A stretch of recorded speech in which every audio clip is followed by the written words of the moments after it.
I think this is what I enjoy most, is learning about all the new developments. We brought here together leaders in both academia, from big institutes, from industry, and from startups, all pursuing different types of quantum technologies.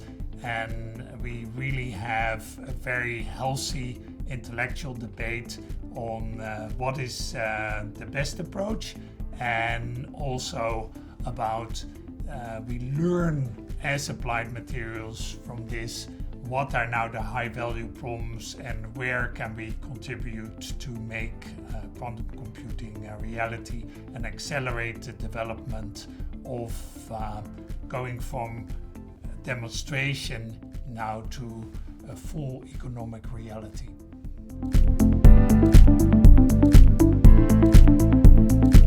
There are problems in the world. You can think about materials, or some of the problems we have in semiconductors. If we look at the most advanced nodes, it's basically only layers which are more interface than bulk.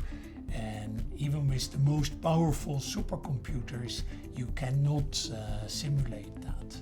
There are also optimization problems which are far too big for any type of supercomputer, even if you make them 1,000 times faster. Quantum computing has the potential to address all these problems and to enable completely new materials, both in pharmaceuticals, semiconductors, batteries, and also solve optimization problems.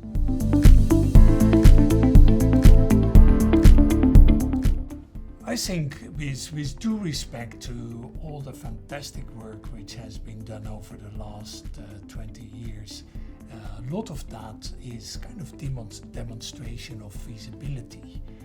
But many of the qubits which have been made, and this is almost irrespective of technology, are not very uniform. So the left-hand side of the chips need to be tuned differently than the right-hand side of the chips. For either displays or for normal semiconductor chips we make, you cannot even imagine that.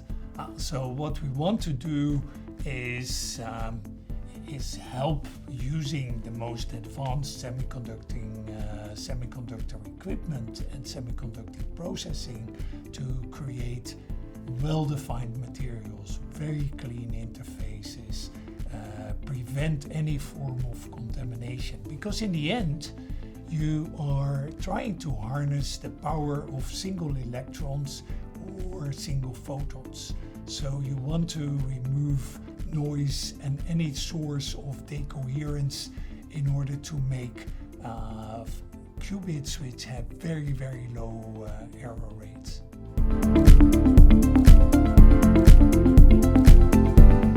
So we definitely want to work together with partners, but as said, we want to make use all the knowledge we have gained in making 300mm equipment and processes for that equipment available to make qubits with much lower error rates than what has previously been done, and do this in a reproducible and also scalable way, so that once we have the result, we would also know how to make tens of thousands or hundreds of thousands, or perhaps even in the future millions of those qubits.